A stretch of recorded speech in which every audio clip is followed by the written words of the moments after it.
ako dahil nandito po ako ngayon sa Cabo San Lucas. Ayan guys, kung makikita nyo ang aking view, napakaganda po ng view. Okay, so it's 8 o'clock in the morning na po, pero dumating po kami rito ng 6 o'clock, madilim pa po.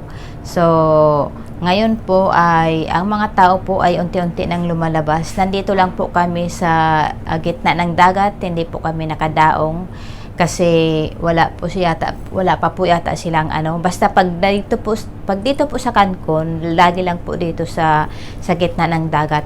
So kung makikita nyo po ngayon guys, may mga boat dito na maliliit. Ito po yung aming sasakyan papunta po doon sa land nila. So andito po yung mga boat, tingnan nyo po. Ayan po, sila po yung magsusundo po rito ng mga pasahero. Ayan, yung isang yun, umalis na, puno na ng mga tao. At kung makikita nyo po, nandoon na po yung iba. Yan, may dumarating, may umaalis. Kasi naghahakot po sila ng mga pasahero.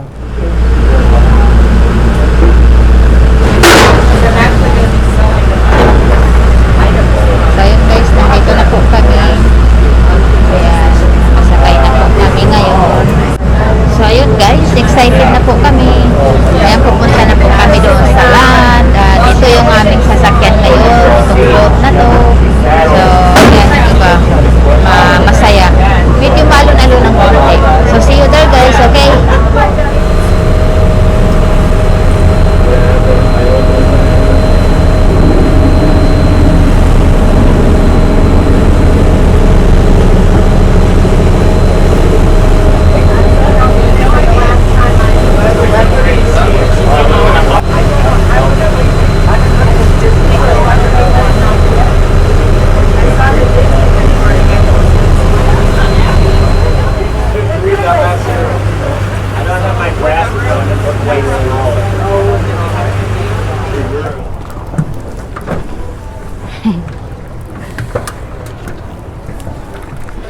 So ayun guys, nandito na po kami sa marina.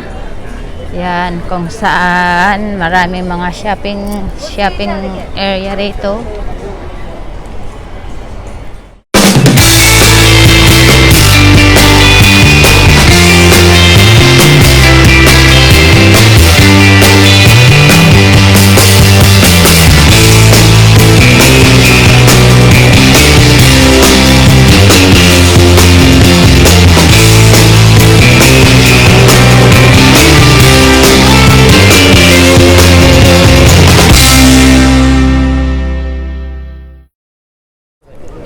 So ayun guys, pupunta pa kami doon sa mall kasi doon po sa kabila pa yung mall.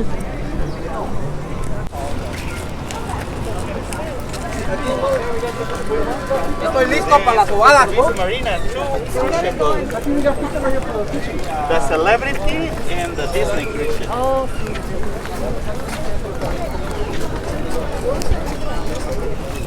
Come on.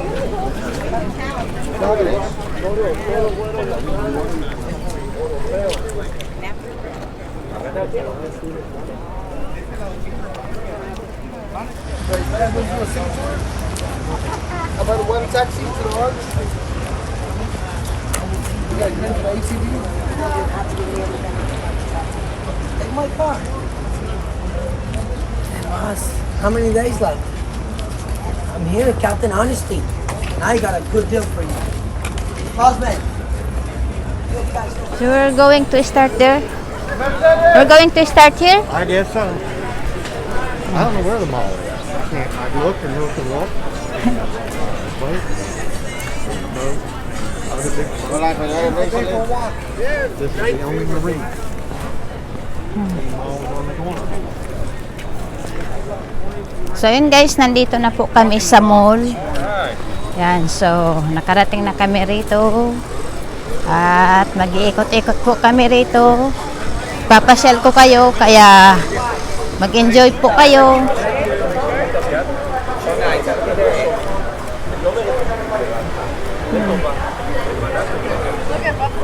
Medyo ang laki ng mall dito. So yung mall na to is malapit lang sa marina. Hindi ko alam kung saan pa yung pinaka main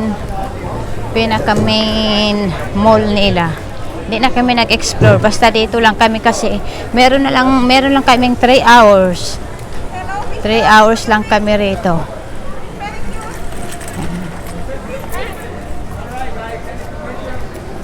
Yan, iba. Ang tapat ng mga store na yan ay yung mga, ayan, yung mga boat nandito sa kabila.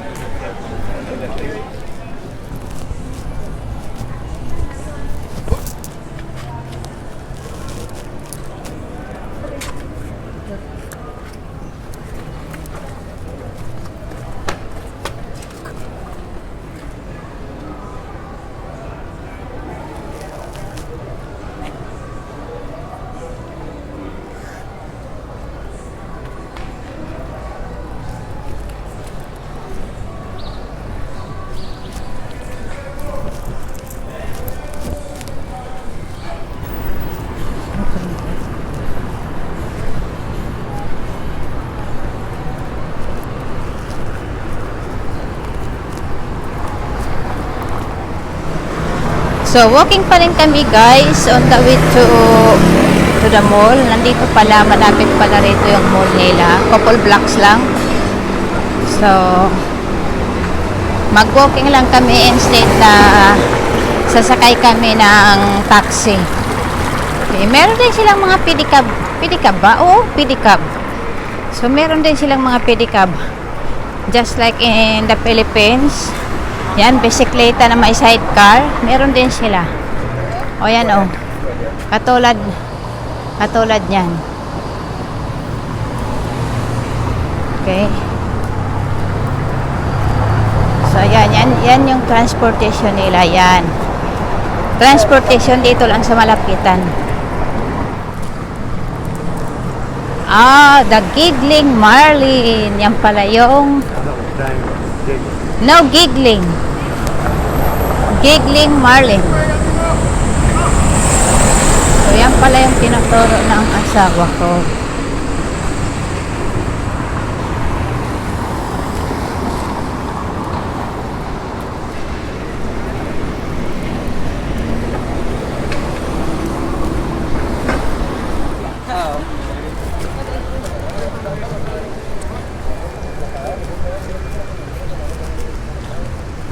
So, ayan guys, nandito na po kami sa mall at ayan, yung mall nila rito.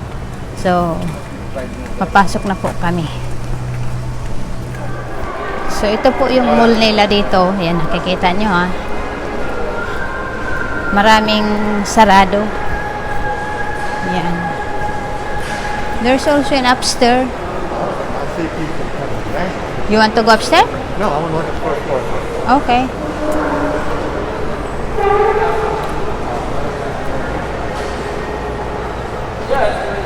Where?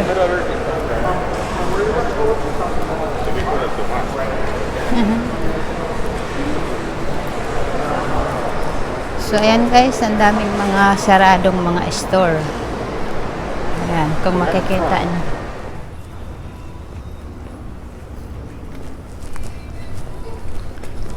So, parang hindi masyadong nakaka-excite yung mall nila rito kasi maraming mga nagsara. Sabi ng asawa ko, since daw nandito siya noon, lahat daw ng mga store dito ay open.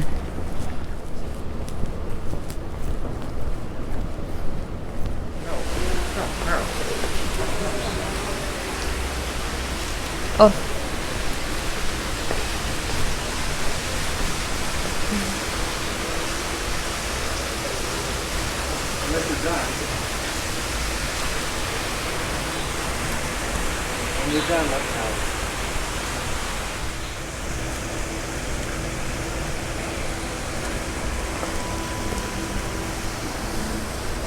Well, that's where I went in. I guess. Ah, okay. Okay, we've been walking about a half hour.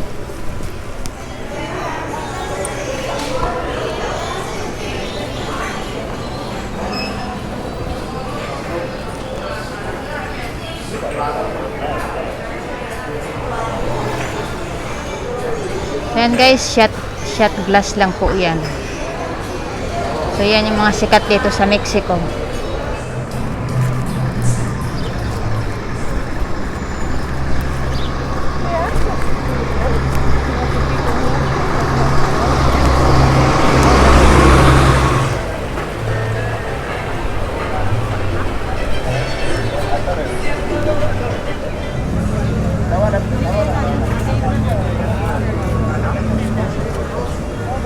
So, yun guys, on the way na kami to our ship.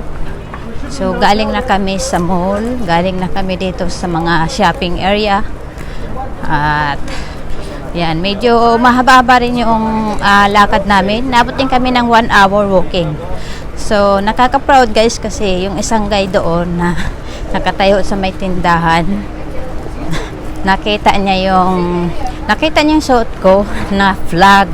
So, biglang umakma sa akin, nakikipag-boxing at panay ganon. Manny Pacquiao, Manny Pacquiao. So, nakaka-proud po na ito yung suot ko dahil kahit papano kinikilala nila dito si Manny Pacquiao at sinabi niya sa akin na idol daw niya si Manny Pacquiao. So, talagang saludo talaga kami sa'yo, Manny Pacquiao.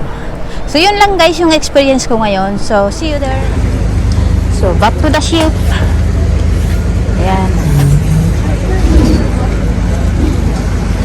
Why didn't you grab it out of Ayun guys, kababalik lang namin. Grabe, sobrang init sa labas. Talagang tak-tak talaga yung yung pawis ko. Yung asawa ko talagang as in tumutulo na yung pawis niya. Grabe, sobrang init. Parang Pilipinas lang din. Very humid rin po dito sa Mexico. So, ayan, medyo na-enjoy naman namin. Parang 3 hours din ang aming nilakad, back and forth, tapos shopping. At binigyan lang kami ng dumating yung barko 6 o'clock in the morning, tapos lumabas yung mga tao 7. So 7 to 1 lang po ang binigay na time po para dito sa pag-stop namin. So ayun lang guys, na-enjoy ko naman yung lugar ng Cabo San Lucas. At least ito na yung last naming destination. So tomorrow we're going back to Los Angeles again. Do they know what country Cabo San Lucas is in? Cabo San Lucas is Mexico. Mexico. Do they know that? Oh yeah, that's why I said Cabo San Lucas, Mexico. Entera pa. So, ayun guys, maraming salamat po sa inyo at sana nag-enjoy kayo sa video ko na to. At yung mga hindi pa nakasubscribe sa akin, please don't forget to subscribe and like and share on Facebook. Okay? Thanks for watching guys. Mabuhay! I'll be right back.